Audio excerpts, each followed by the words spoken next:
Hello, everybody, and welcome back to another episode of the Daily Crypto News. And today, I want to briefly announce that if we hit 50k subscribers this year, I'm going to be giving away 1000 XRP. So if you've not already done so, make sure you press the subscribe button and let's get on with the video. By the way, I also have a question of today, and that is, what is your favorite crypto? Put that down in the comment section down below. First of all, here, Elizabeth M. has put on Twitter today, I spoke with the Verge team about how Amazon's new Amazon One identity and payments infrastructure transforms your physical self into a transactional tool. Now, the first time I read this, I was really kind of amazed with technology and how far it's gotten.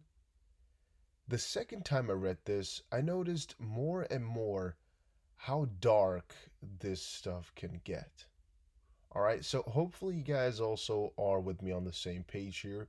Very often on the channel, we talk about how Ripple and XRP are trying to change this world for the better, trying to make things digital, trying to make things work well digitally, but they're not really taking away freedom or, I guess tracking you even better. No, they're making things just more available to anybody. They're making things easier for people without really, just taking all their info and things like that. I mean, Ripple really does not do any harm. They're just liberating everybody with the technologies that they provide and that they develop. This type of stuff is it's rather interesting. Amazon's palm reading starts at the grocery store, but it could be so much bigger. All I'm thinking about when I'm reading this here is just this is a step too far into a direction I personally don't like. But again, I don't really want to mix up my personal thoughts and the objectivities in these videos, so you be the guest.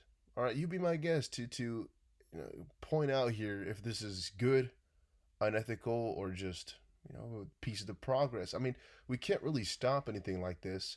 However, I just think it's kind of bad, and it made me realize as well how much I appreciate what Ripple and XRP are doing.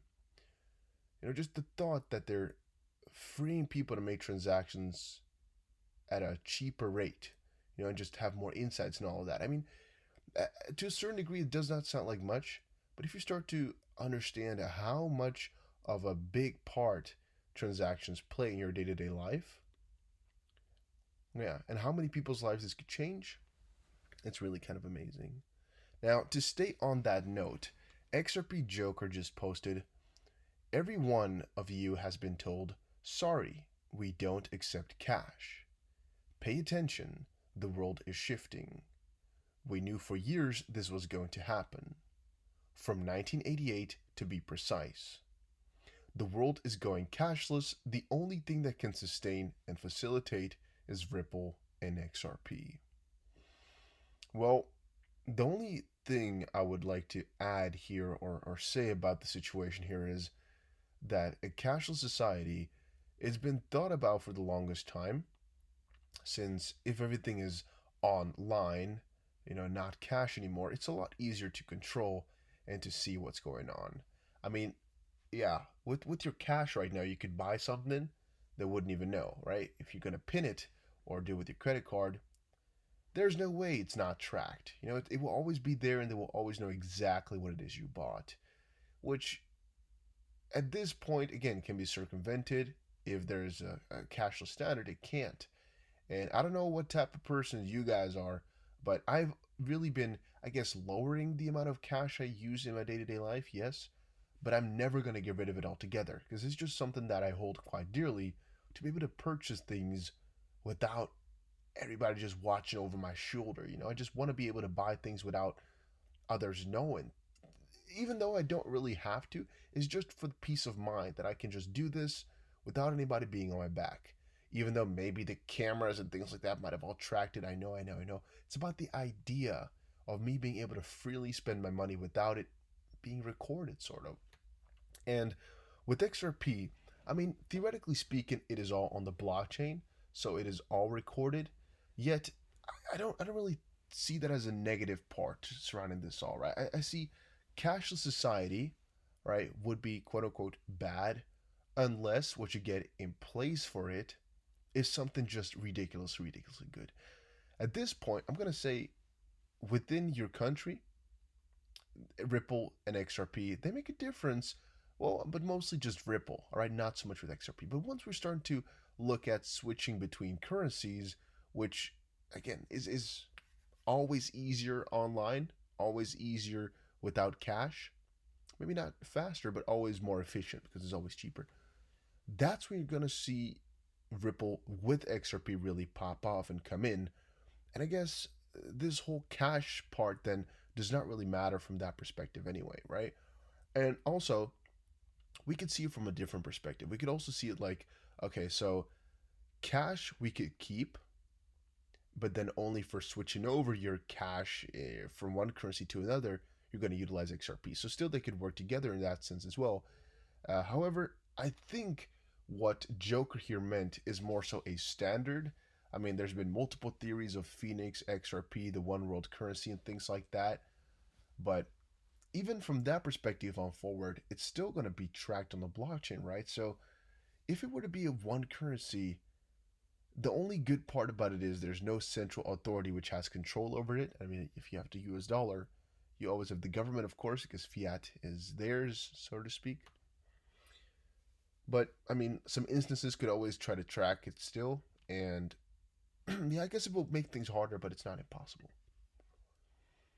XRP Crypto Wolf, Ripple early investor, Standard Chartered, and DBS will soon launch a trade financial platform for central banks worldwide. Now, I'll be talking about this subject a little bit later today, as these central banks are really picking up the pace. And a platform like this is something I've never really heard about before, so for me it was definitely quite interesting to read. DBS and Standard Chartered, I can't really pronounce this word, chartered, will soon launch a trade finance platform for central banks worldwide. The Singapore based multinational banking entity DBS and Standard Chartered have completed the proof of concept of their blockchain trade finance platform called the TFR, or Trade Finance Registry. It's pretty damn cool. They're trying to really progress with this as well. Pretty amazing to see. Then something that the president has posted on Twitter: the fake news media is the real opposition party. Now, I don't really care about this opposition party part. It's mostly about fake news and how it's really, again, something you should be watching out for. Well, in my opinion here, this whole fake news ordeal is really not being put in enough light. So, of course, the major reason for that is that the guys who spread fake news are the ones we're talking about, and they're the ones that are popular, which again make up the spotlight. So, I mean, if you follow that circle, it can't really get far in the news, which is why it's being, I guess, put into a box. But still, even though this has not that much to do with XRP in the direct sense which I'm talking about, it does influence XRP a lot. Think about these reasons right here. First of all, there's often a lot of talks about Ripple centrality with XRP. That's a very big negative. Of course, it's a lot of them are fake news articles and things like that. Then there are fake announcements, which are just really annoying. They get people hyped up for no reason. I'm gonna say fake predictions or speculation. The predictions and speculation pieces could be real, but it's just some conclusions based upon a piece of speculation, right? Which is also bad and fake news, in my opinion. And I guess last but not least would most likely be like the scammy parts and satire. I think those two can kind of fall into the same category because, I mean, the scam is just showing you something that's really not true, but it kind of is. And the satire is also the same thing. It's like it's showing you that something that's really not true, but I mean, it's not meant to be news, which so I don't know how to put those into a good basket.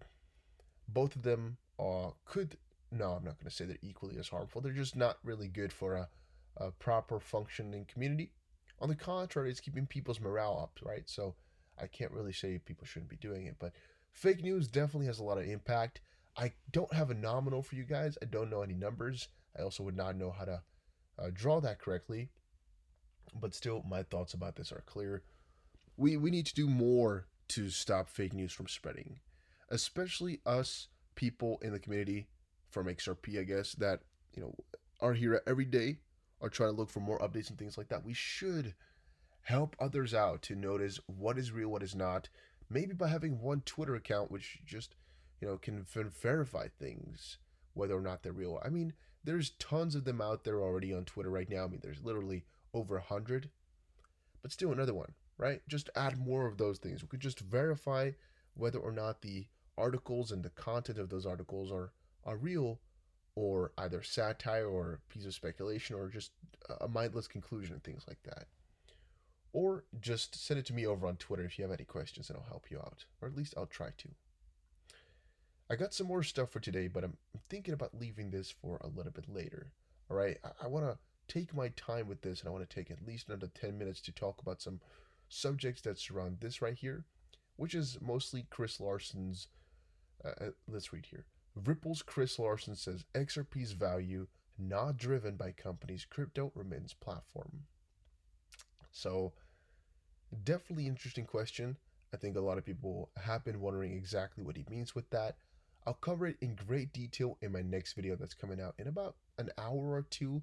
So make sure you subscribe to the channel so you're notified. Also, make sure you help this video out by pressing the like button. Helps me out a ton. And I'll see you guys again in another crypto video.